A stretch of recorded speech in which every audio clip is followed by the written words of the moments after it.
Hello there, this is the first Socan music video blog video. I've made one blog post on the website already and I thought I should probably make some sort of video on it. So I decided to make a video about some of the interesting parts of my CD and record collection. I've tried to amass some interesting CDs and records, or just albums I like, or EPs I like, over the past 2 or 3 years. And I've got some interesting things, some more limited things, some imported things. So I just want to show them off in this video. The first one is Riff Rain by School Food Punishment, which is just a generally really good EP, and I recommend listening to it if you're into J-pop or J-indie, J-rock, that kind of thing. And the most interesting part of this is just the fact that it's a Japanese EP of something I really like. And this is actually on Spotify. You can get it on Amazon, I think, for like £6. So if you want to listen to it and buy it, you can. And it has the OB strip in my copy anyway, and yeah, it's worth it. It's a very good album. The next somewhat interesting part of my collection is my Kyari Pamu Pamu CD collection, which is limited. I've only got 3 of her stuff, but they're all quite interesting. I got them all in one package off DRTYDRDZ, which is sort of a Japanese auction proxy website. So the 3 ones I have here are Pamu Pamu Revolution, which is this one. This is her first album. It says Pon Pon Pon on it, which is massive. It's a very well-known album. It's a really good album, and this is not just a photo book or stuff. I think there's a DVD on it as well, some sort of documentary, and it has sort of just lyrics and pictures and stuff like that, which is quite cool. And this is the reason why I got these in the first place. I found these on buy.gp as one package, and I won it for like 500 yen or something stupid like that. This is Moshi Moshi Harajuku, which is my favourite release of hers. It's really, really good. It has Pon Pon Pon on it, so you know it's amazing. And yeah, this is the same as before. It has the lyrics and just general photo kind of stuff. And it's really cool to have just this really cool CD version. And this last one is actually my favourite Kyari Pamu Pamu album, because Moshi Moshi Harajuku is an EP. And this is my favourite album of hers. This is Piku Piku Fantasien, which is really good. It's from 2014 and is a pretty solid album. Has some weaker songs, but that's to be expected from Kyari Pamu Pamu. So anyone who's talked to me about music for some extended period of time knows I absolutely love Carly Rae Jepsen, one of my favourite pop artists. My favourite Western pop artist of this decade. And this next one is Emotion Side B Plus from Japan, which is the same as Emotion Side B, it just has Cut to the Feeling. But it's just cool having a Japanese version of this album, the EP, as well.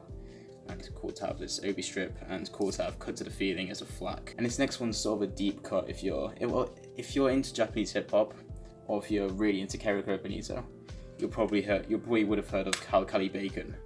It's from 2003 or something like that, and it's just a really solid, one of my favourite albums of all time. It's really, really good, really fun. And yeah, this is just a CD copy of it. This has the OB strip on it inside somewhere, but it's been in here for like ages, so it's flattened out, so there's no point just putting it back on. And yeah, this is one of those weird Amazon finds where it's like £5 from Japan with like free shipping, so that was worth it for one of my favourite albums ever, and I've got a FLAC copy of this now, so yeah. And these next 2 CDs are from something where it's sort of a personal me thing. These are soundtracks to K-On! Season 1 and 2. I really enjoy K-On! Music, this show is great, but I think personally that the music from the show is just really solid J-pop. It's really catchy, really fun. This one's more of an EP in terms of length. It has 5 songs on it. They're all great songs. And both of these have a studio mix and a K-On! Mix. I believe this one calls it a live mix, where it has the show version of it. There's some really good quality, and it has like a studio recording of it. And yeah, there's really fun albums. I just enjoy them. I enjoy the show, so I thought might as well buy them. This was on eBay, this was on Buy. They're both really cheap, so if you're into K-On!, just look for there. And this last one is by Trico. This is Buckethead Trico-san, and it's I bought it on eBay for like, I think I won an auction for like £5, and this wouldn't be very interesting by itself, but the only really interesting thing about this is that it has sample marked in a few places. I don't know if it'll show up on the camera. Yeah, it does. Cool. It says sample on there, and it says it on a couple of places on the it says it on the OB strip. Instead of having a sort of a normal barcode, it has this on it, which just roughly translates to like don't sell. This is a sample version, and yeah, I posted it on the Japanese music Reddit server on Discord, and someone said in there they've never seen it before, so that's just quite a cool thing to have, quite unique. The only issue is got a crack on the case, but it's not really a big deal. It's a fairly unique copy of this EP. It's definitely not my favourite Trico release, but it's pretty cool. And now we're on to the records in my collection, starting off with, once again, Trico, which I just talked about. I've got and the, and these are fairly limited. I believe 750 and 1250 for one of them. I'll put it in the video, like editing somewhere. This is really cool mix for and. I'll put it, there's like specific names of the colours for each of these. I'll put it in the video somewhere. And this is the one for the, this isn't showing up too well on the camera. It's definitely a more dark pink in real life. It's sort of a pink-white mix, and it's quite cool. I really enjoy both of these albums, and it's just cool to have a quite limited version of these albums on a really cool coloured vinyl. And now we're on to possibly my favourite band of all time, Carico Bonito. I've got the early bird editions of Totep and Time and Place. Time and Place comes in this really cool sort of semi-transparent pink mix that's got green and orange mixed in it with it as well. This is limited to 1,500, and it's called the multicolour mix, which is definitely appropriate, and it's really cool. It sounds pretty good.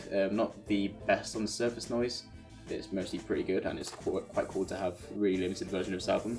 And the TRTYDRDZ one is definitely more in line with the album's themes as a whole. It's just a very dark grey, which is really cool, and it's on 10" as well, which I don't think I have any. I have one other 10", and that's it. So yeah, it's quite cool to have, and it has Sarah's eyes on the sleeve there. This is limited to 750, which is half of Time and Place, and this is one that's probably more, I'd say, rare. It's not as wanted as those two, because this is the second pressing when they were still independent of Bonito Generation. I first got into the band when the first pressing was announced, so I was quite gutted when I actually got into them and thought, oh well, I really like this, and then I realised that the vinyl had sold out. But yeah, this is just a blue vinyl. I kind of want to get the blue vinyl poly vinyl pressing, because honestly, quality-wise, this sucks. Honestly, it's quite sibilant. The further on the record you get as well, and also the quality as a whole, the surface noises are great. But it's really cool to have just a pre-poly vinyl Carico Bonito record. And obviously you can't talk about Carico Bonito without having Flamingo. So this is just a pink 7". It's sort of a pastel pink, which is a really nice colour. And yeah, this is not limited or anything, it's just quite cool to have because it's the most recognisable song. And this has a English version of Flamingo as well, which is totally unique to this pressing. It's been uploaded to YouTube, but it's still quite cool to have the proper version. Next is just the picture disc pressing of Record Store Day 2018, it probably would be actually, of Humans by Gorillaz. Definitely not the best Gorillaz album, but I actually think that is somewhat overhated. I do enjoy this album, listening to it. It has weaker songs, but it's what to expect. And yeah, this is just has each band member on each of the sides. I can't show that side because it has a thing behind it. But yeah, this is quite cool to have.